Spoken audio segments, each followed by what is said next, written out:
Hello and welcome back to the Decimal Learning Series.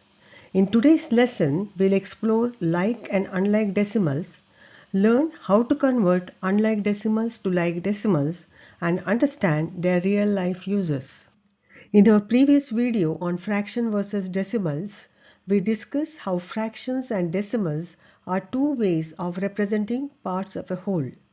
Now let's review and explore the different ways they can be represented to understand them better. Fractions and decimal numbers lie between any two numbers on a number line. You can see on the left side fractions marked on a number line and on the right side decimals marked on a number line. Now let us explore the different ways of representing fraction and also decimal. Here 6 parts out of 10 parts are shaded green, so it is 6 by 10, 6 tenths, 0.6, and here in place value chart also we have marked 0 and 6, and as a sum you can write it as 0.6 is equal to 0 plus 6 by 10.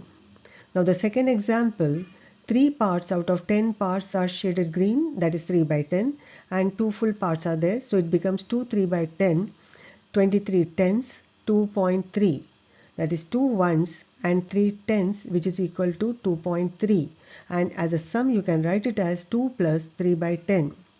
Now the third example, 8 parts out of 10 parts are shaded green, that is 8 by 10, and 4 full parts are there, so it becomes 4 8 by 10, that is 48 tenths, 4.8, and that is 4 ones and 8 tenths, which is equal to 4.8, which you can write it as a sum 4 plus 8 by 10. Now all the examples which we have taken, 0.6, 2.3, 4.8 all have only one place of decimal.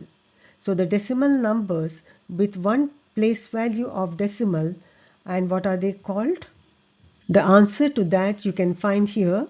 So for that let us take some few more decimal numbers and try to sort them out. Now here numbers with one place of decimal, with two place of decimal and three place of decimal, and let us collect them one below the other. 12.6 is a number with one place of decimal. Which is the next one? Yeah, 0.9, then 7.3. And what about two place of decimals?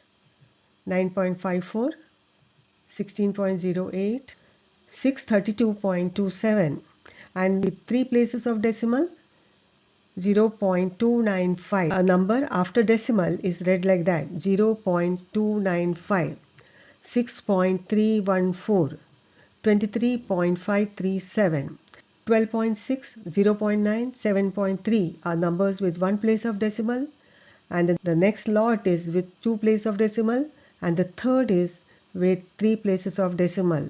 12.6 is same as 126 by 10, 9 by 10, 7 by 10, and this side it is going to be all divided by 100 because there are two places of decimal, and this side it is going to be 295 upon 1000 all divided by 1000.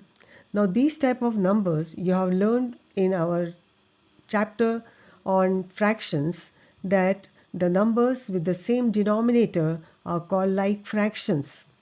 These are all like fractions. So exactly in the same way we have like decimals. So what are like decimals?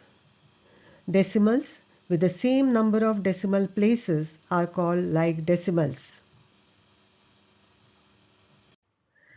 What are unlike decimals? Decimals with different number of decimal places are called unlike decimals. This is exactly like what you have done in unlike fractions. Now let us take some examples. 21.6, 19.44, 6.219, 0.8, 27.58 and 71.1. You can see in this first pair 21.6 has one place of decimal and 19.44 has two places of decimal, and 6.219 has three places of decimal and 0.8 has one place of decimal, and here again two places and one place. So let's convert this 21.6 as 216 upon 10, 19.44 as 1944 upon 100, And here 6219 upon 1000, 8 by 10, 27.58 as 2758 upon 100, 71.1 as 711 upon 10. Now, as you have learned before, when the denominators are different, they are called unlike fractions.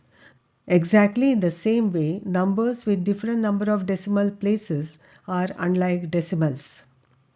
Now let us do the last part, how to convert unlike decimals into like decimals.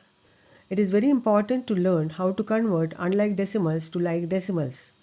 Now the first step is you have to identify the decimal number with the greatest number of decimal places.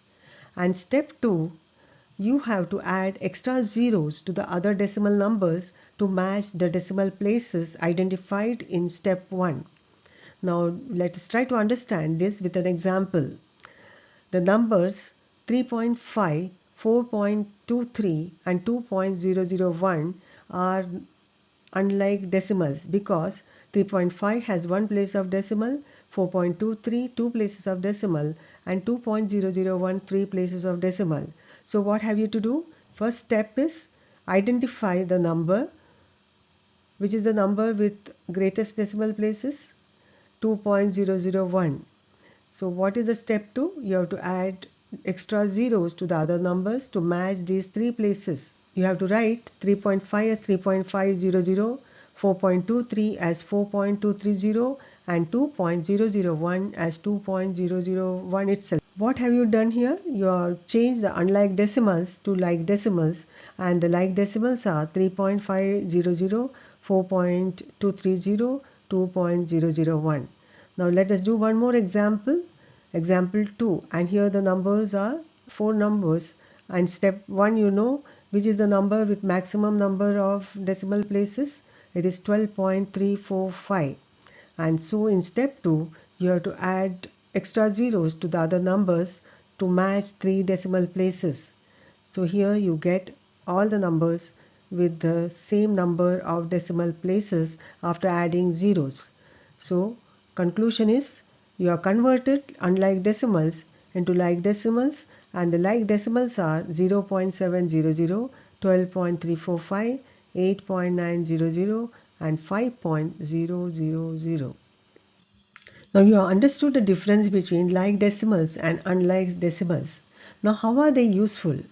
Converting unlike decimals to like decimals is useful for comparison, addition, subtraction and other mathematical operations.